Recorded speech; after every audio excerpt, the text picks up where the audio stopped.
कभी फैशन के नाम पे, कभी तमाशों के नाम पे हर दिन हर रात बेटियों की आबरू रेजी होती रही और हम इसे तरक्की का दौर कहते रहे। किस चीज को तरक्की कहते हो साहिब? जहां बेटियों के सर से दुपट्टे उतर जाए तुम उसे तरक्की कहते हो। जहां बेटियां बेपर्दा हो जाए तुम उसे तरक्की कहते हो। जहां बेटियों को बेपर्दा कर दिया जाए तुम उसे तरक्की कहते हो।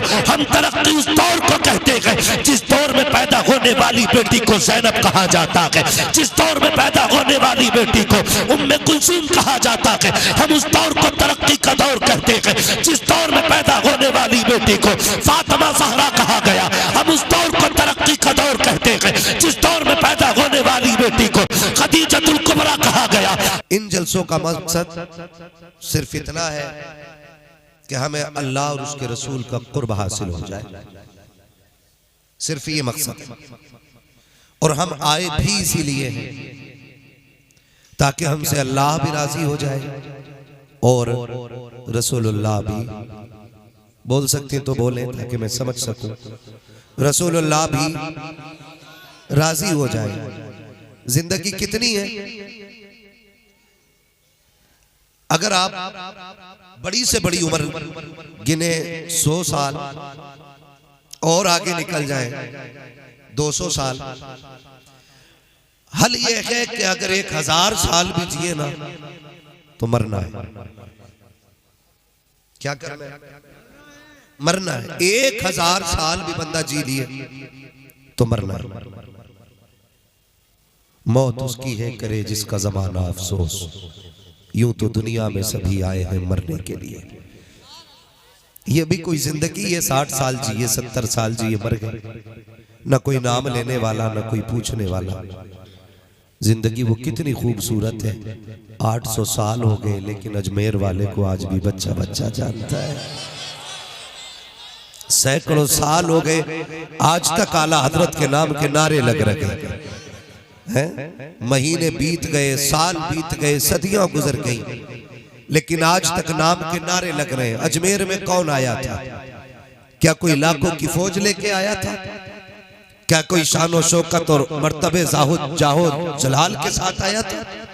नहीं, वो अजमेर वाला जो आया था ना, एक चटाई, एक लोटा, एक लाठी का सहारा हिंदुस्तान में आया और अल्लाह अल्लाह की ऐसी ज़र्ब लगाई कि 90 लाख कलमा पढ़ के मुसलमान हो गए थे।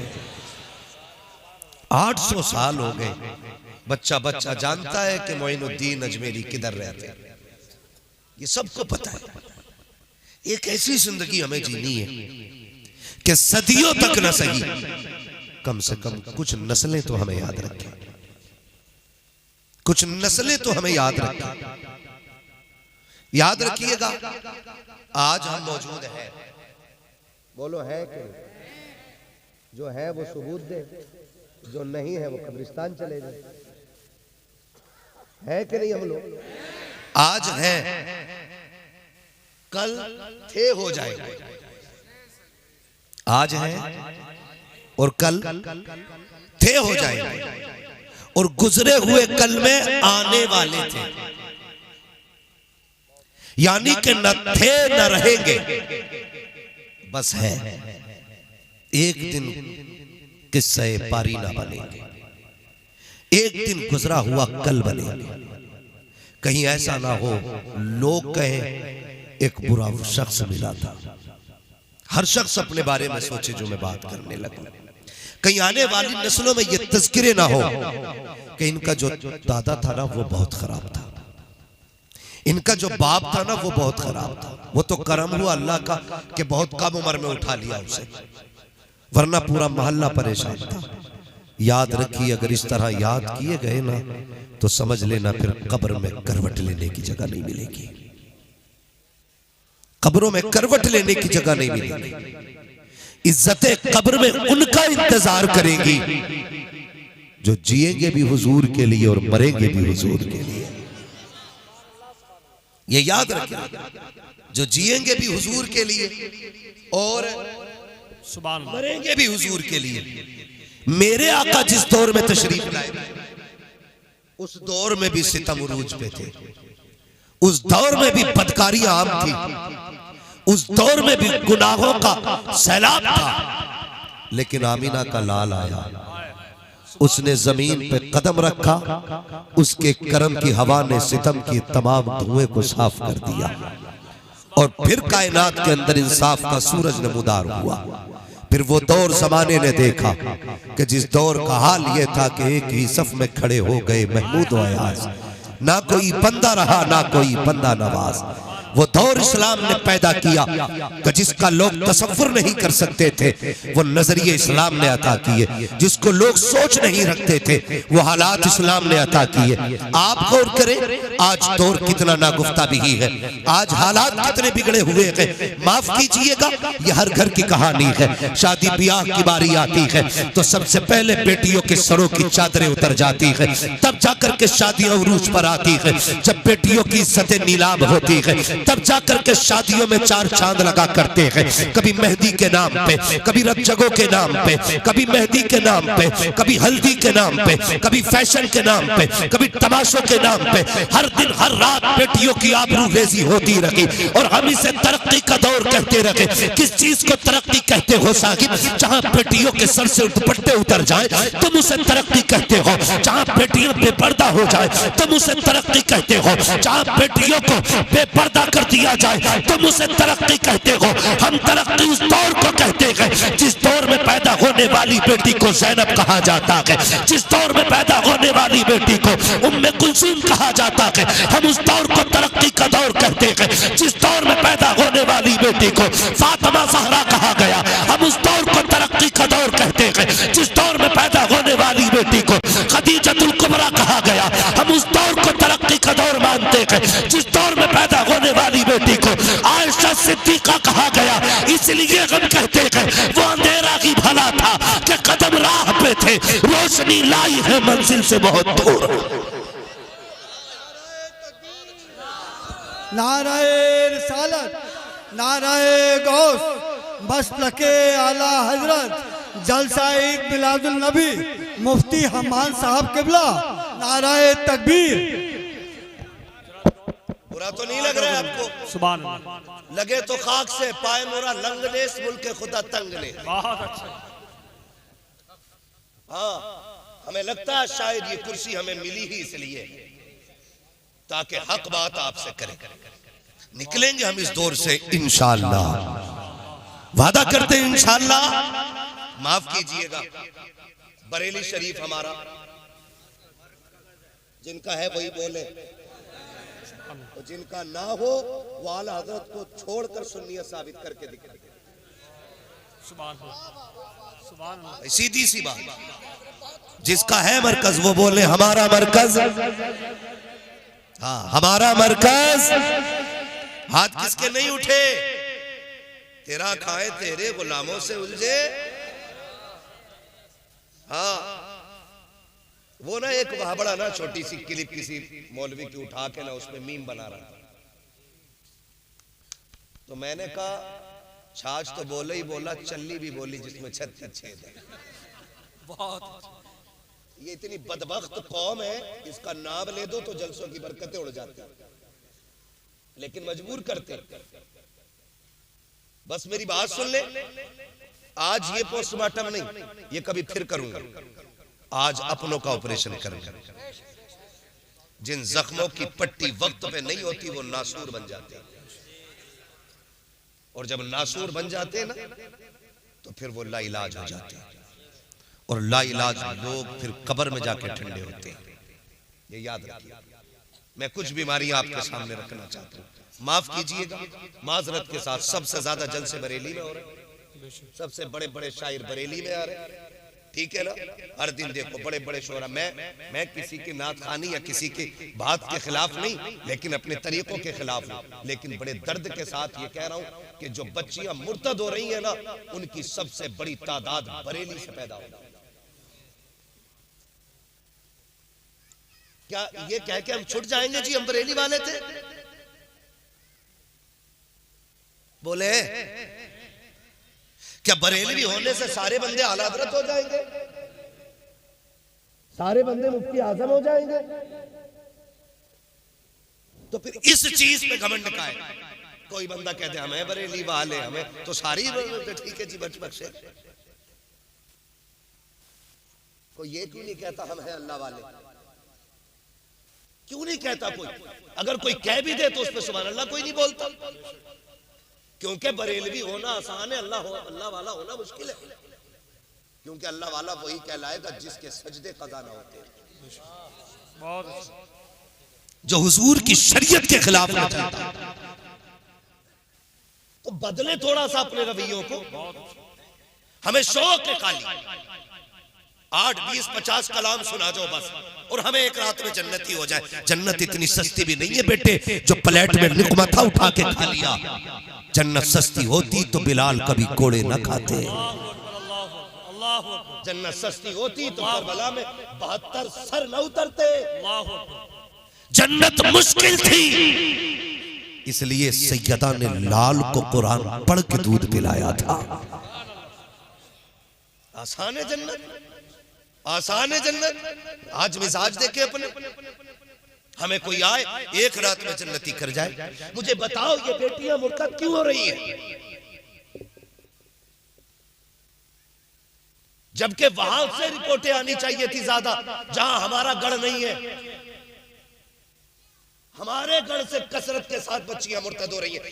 अभी शाम के वक्त में मैं एक बरेली की बच्ची का वीडियो देख रहा था। वो कह रही है, उसने साफ बात कही है कि मेरा पीछा ना किया जाए। मैं फला तारीख इतने बजे घर से निकली हूं, मेरे बाप का नाम ये है, मेरा नाम ये है, हमारा पीछा ना करना। मैं अपनी मर्जी से घर छोड़ के आई हूं। यहां तक तो था मैं सोचने लगा कि इसका मुकद्दर जहन्नम था, चली गई।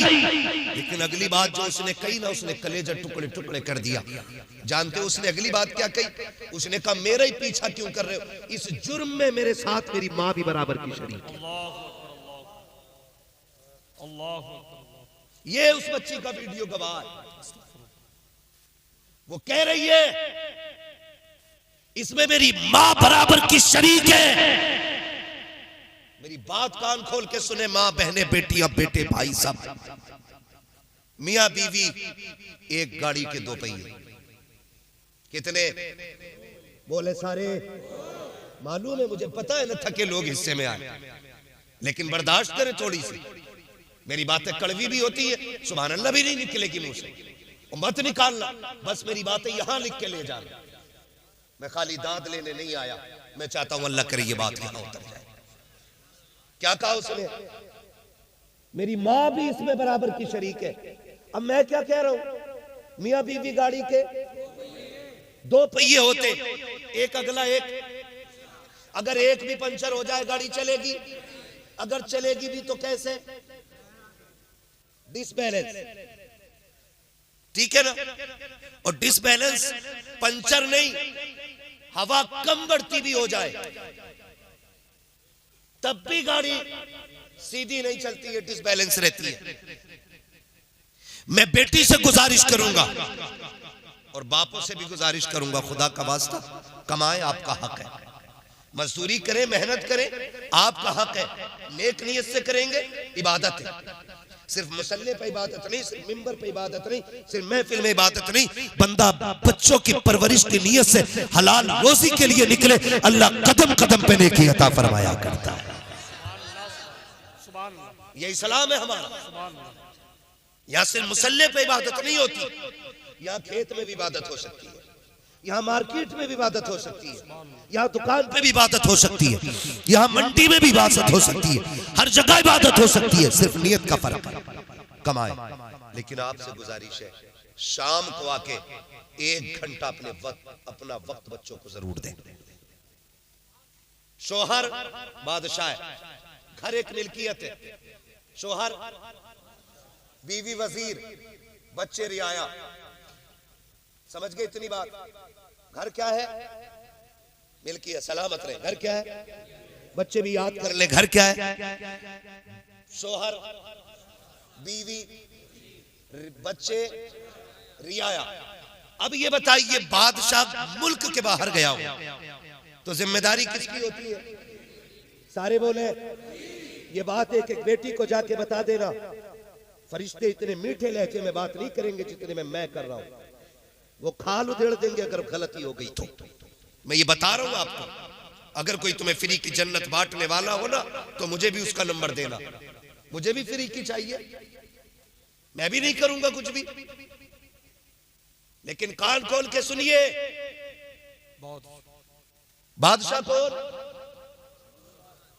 सलामत रहे। वजीर कौन? रियाया कौन? बादशाह अगर जाए तो निजाम कौन संभालता है? और जब बादशाह वापस आता है फिर बैठता वजीर से कहता बताओ भाई मुल्क के हालात कैसे। अब एक बात बताइए, बहुत संजीदगी से समझा रहा हूं, अल्लाह करे ये बात आपके जहन में उतर जाए। पूछता हाल क्या मुल्क के? वजीर अगर सही बता दे कि फला कबीले ने बगावत की है, फला कबीले ने बगावत की है, तो बादशाह कदम उठाएगा कि नहीं? हिफाजती इक़दामात होंगे कि नहीं? जब बादशाह हिफाजती इक़दामात ऑलरेडी उठा लेगा तो फिर मुल्क तबाह होगा। और अगर वजीर झूठ बोले, बादशाह से कहे सब ठीक चल रहा है और मुल्क में उठ रही हो बगावत, तो मुल्क बचेगा? बोले ये पीछे वाले क्यों नहीं बोल रहे भाई? बचेगा मुल्क? बचेगा मुल्क? तो मेरी बेटी मेरी बहन कान खोल के सुन ले, जब शोहर घर से कमाने के लिए निकलता है, सुबह उठ के आंखें मसलता हुआ, कोई हाथ में खाली थैला लेके जाता है, कोई मंडी को टिफिन लेके जाता है, मगर खुदा की कसम पूरी सल्तनत तेरे हवाले करके जा रहा है। कोई कह के जा रहा है बेटी की आबरू तेरे हवाले है, बेटे का नक्शे कदम तेरे हवाले है, मैं 12 घंटे के बाद लौट के आऊंगा, मेरे सल्तनत के एक कोने की हिफाजत करनी है। फिर बेटी बीवी की जिम्मेदारी बनती थी कि वो बच्चों का ख्याल करती, बेटी के एक एक लम्हे पे नजर रखती। कितनी बदबख्त है वो बीवियां जो बच्चियों के गलत कारनामों को शोहर पे छुपाती रहती है, फिर कहती हाय मुझे पता नहीं था। मैं पूरी गारंटी के साथ कहता हूँ बेटी का कदम सही या गलत ये हो ही नहीं सकता कि माँ को खबर ना हो। माँ एक एक बच्चे की एक एक हरकत को जानती है। वो औरतें सितम करती है घर पे जो बच्चियों को गलतियों को शोहर से इसलिए छुपा लेती है कि बच्ची नादान है, कल सवर जाएगी, आज गलती की है कल बदल जाएगी। खुदा के वास्ते इस उठने वाली बगावत को इब्तिदा में दबा दो, वरना आज एक गई है कल एक एक करके बेटियां चली जाएंगी। और आप पर भी लाजिम बनता है आंखें बंद करके बीवी पे भरोसा ना कीजिए, कभी खुद भी चेक किया करो, कभी खुद भी बच्चों में बैठा करो, कभी तबसरे किया करो, उस तरह निजाम चलाओ जैसे मेरे मुस्तफा ने निजाम चलाया है, जैसे हुजूर ने बच्चों को पाला था। तारीख के ये बाप कितने हसीन नजर आते हैं। खुदा की कसम आज की माँ बच्चों के ऐबों पे पर्दा डालती है, फिर बेटियां मुर्तद हो जाती है। कभी बेटी किसी के साथ जाती है, कभी किसी के साथ जाती है। माँ कहती मुझे पता नहीं क्या पढ़ाया तूने बेटी को, आज तुझे एक बेटी की कहानी बताओ। तारीख का ये बाप पलट के देखो, मदीने की गली है, रात का सन्नाटा है, बिलाल की आवाज आती है, लोगों उठो हुजूर ने दीन के लिए खून मांगा है। लोग चीख करे, तोड़े लग गई हुजूर की बारगाह में। जो बहनें थी वो उठी, उन्होंने छोटे छोटे भाइयों को उठाया, उठा करके दूल्हा बनाया, तैयार किया। हर बहन को भाई प्यारा होता है, हर माँ को लाल प्यारे होते हैं, लेकिन बहनों ने भाइयों को तैयार किया। कंधे पे तलवारें रख के कहा था शहजादे जा तो रहे हो लेकिन याद रखना उसके कदमों में जा रहे हो जहां जीने से ज्यादा जान लुटाने में मजा आता है।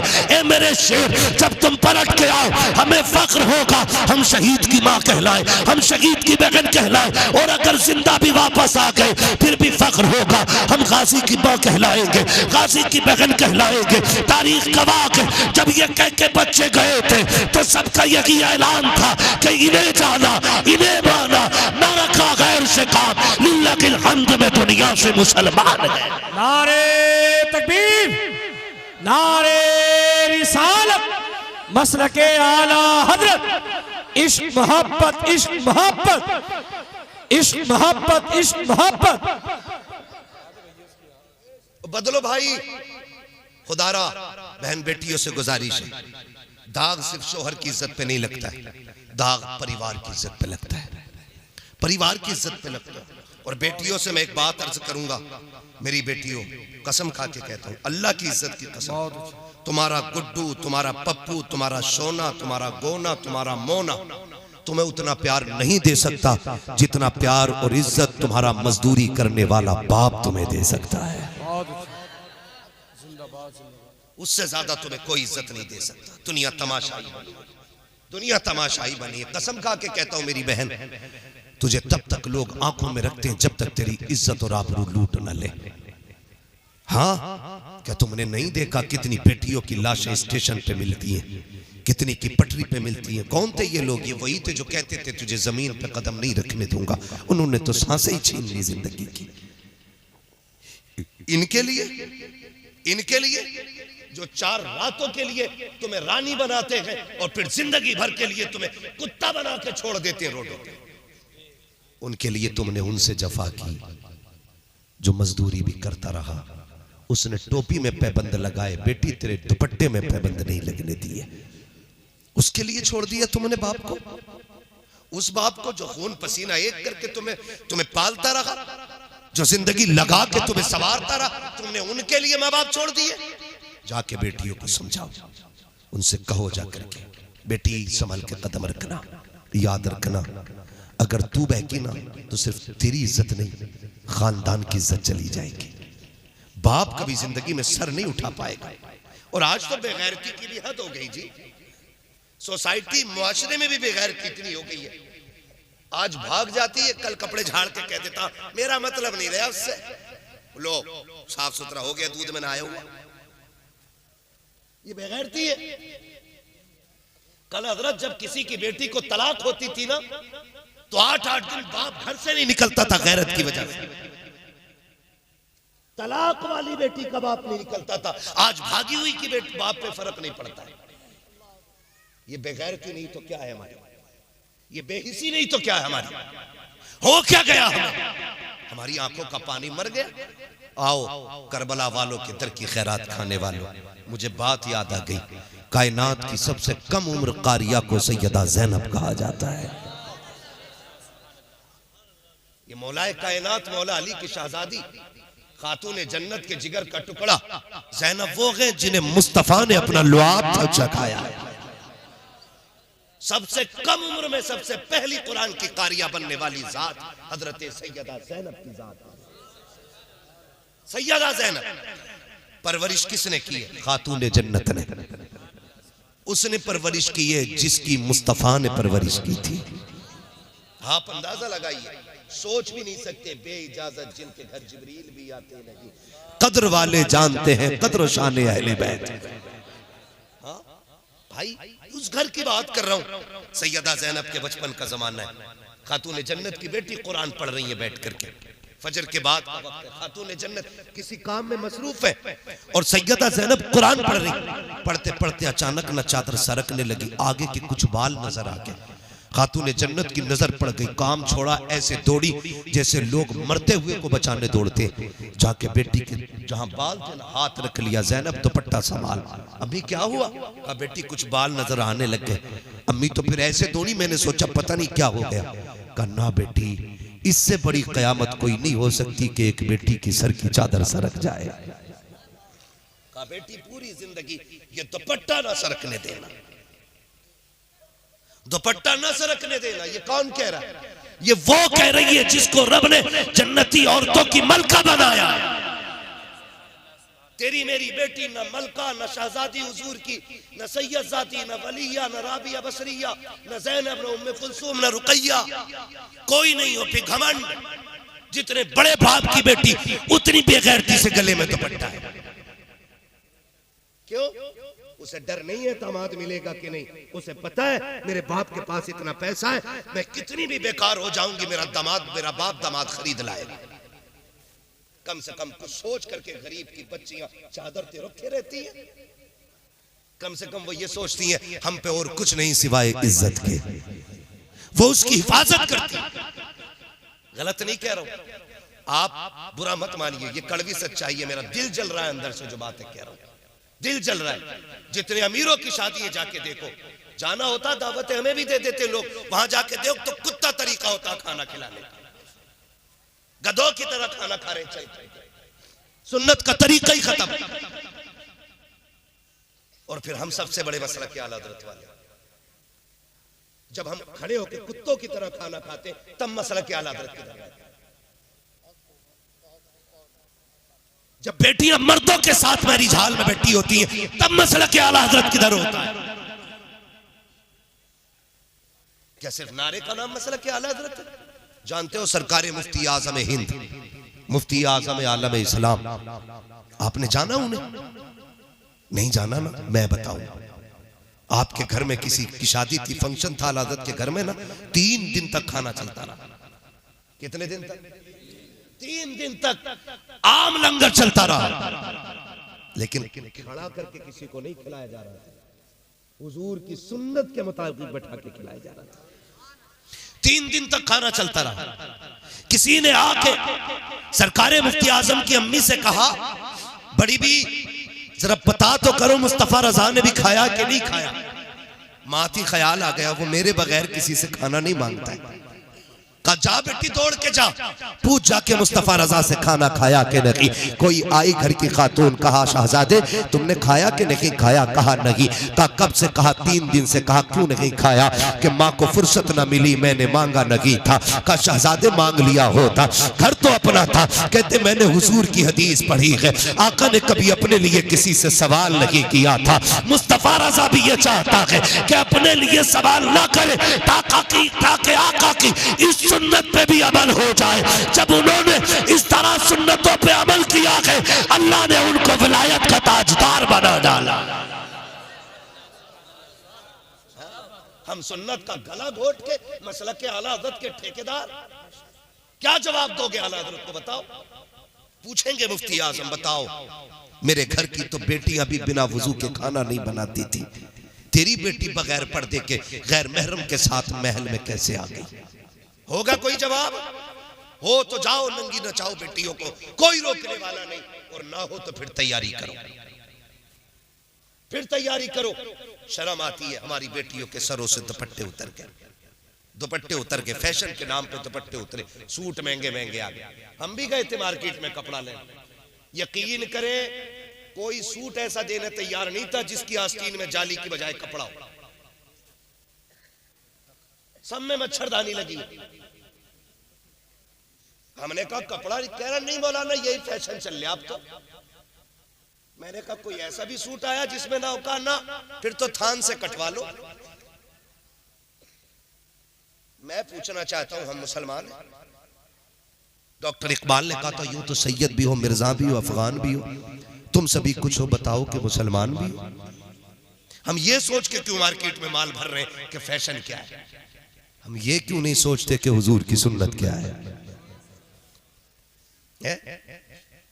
बताइए कौन इतना मोहतात होगा, कौन झगड़ा करके किसी से जाली की जगह कपड़ा लगवाएगा? क्या ना मौलाना मजबूरी है साहब, अब तो यही है।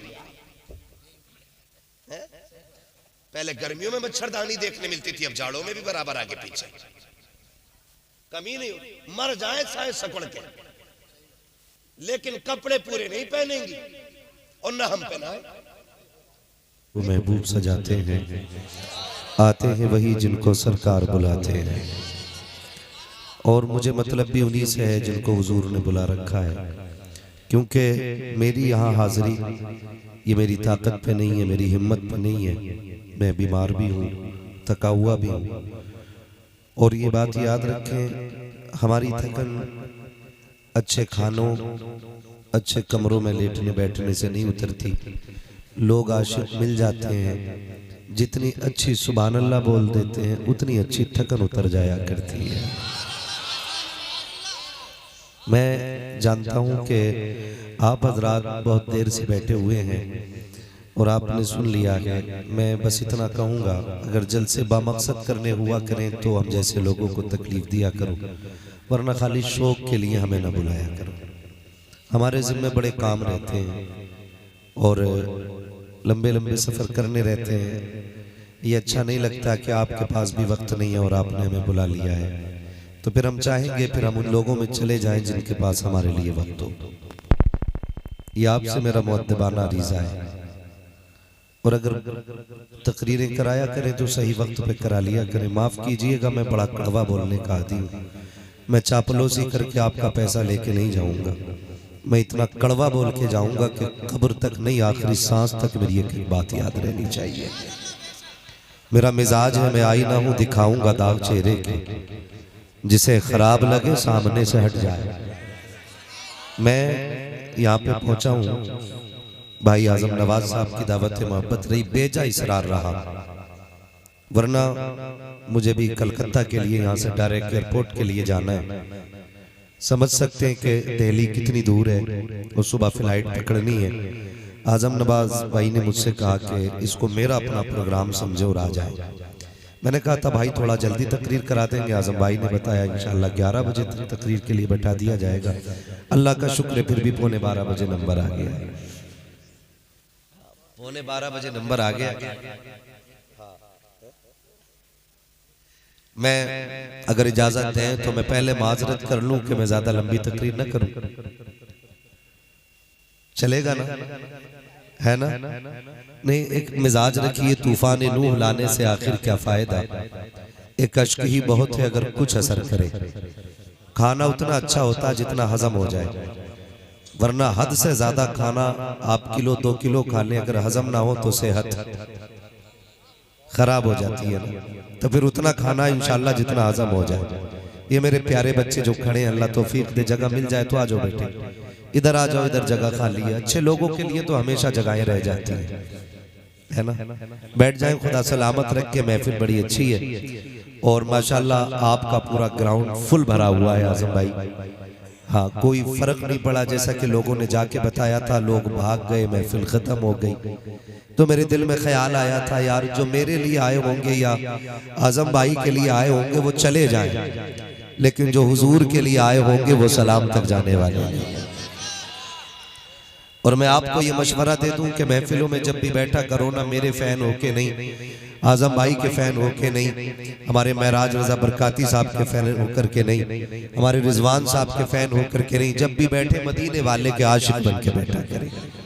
हमारे फैन होने से कोई नतीजा नहीं है, हुजूर के हो जाओ तो बेड़े ही पार हो जाएंगे। मैं अक्सर एक बात कहता हूं, जब तक बिके न थे तो कोई पूछता न था, तुमने खरीद कर हमें अनमोल कर दिया।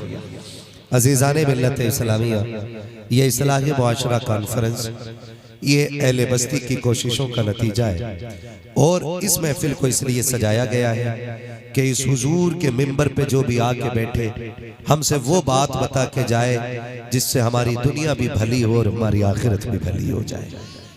सिर्फ ये मकसद इस महफिल का है। इस महफिल का कतई ये मकसद नहीं कोई ये सोच के आए कि 2.5 किलो बिरयानी मिलेगी, 100 ग्राम लड्डू मिलेंगे, 5 किलो छुआरे मिलेंगे। ये इस महफिल में आने का यकीनन किसी का मकसद नहीं होगा। मेरे सामने छोटे छोटे बच्चे बैठे हैं, अभी अब कुछ बच्चों को भाई पीछे कर रहे थे तो मैं इनका मुंह देख रहा था, मुझे नज़ला है, थोड़ा सर में दर्द भी है, मैं मुंह देख रहा था और ख्याल आ रहा था कि जिन छोटे बच्चों को पीछे बैठाया जा रहा है ना, यही छोटे बच्चे जब आते हैं ना तभी महफिल का आगाज होता है। अक्सर बड़े बड़े तो तब आते हैं जब महफिलें जम जाती हैं। महफिलें जमाने के लिए अक्सर छोटे बच्चे आया करते हैं। और मैं एक बात समझता हूँ यार, गुलाम हुजूर के फिर यहाँ कद कामत और उम्र तो नहीं देखी जाती ना, यहाँ आने वालों के दिल देखे जाते हैं, यहाँ आने वालों के दिल देखे जाते हैं। मैं उन टहलने वालों से जो 6-6 फीट के टहल रहे हैं ना, उनसे अफजल आला इन 1.5 फीट के बच्चों को समझ रहा हूँ जो इतनी रात में बैठ के हुजूर की महफिल को सजाए हुए हैं। अल्लाह इन बच्चों को सलामत रखे, इन बच्चों के माँ बाप को सलामत रखे। जिस परिवार में ये पल बढ़ रहे हैं, अल्लाह उस परिवार के दिन न्यारे फरमा दे। सुनेंगे थोड़ी देर, पीछे वाले लोग भी तैयार है ना? खुदा सलामत रखे।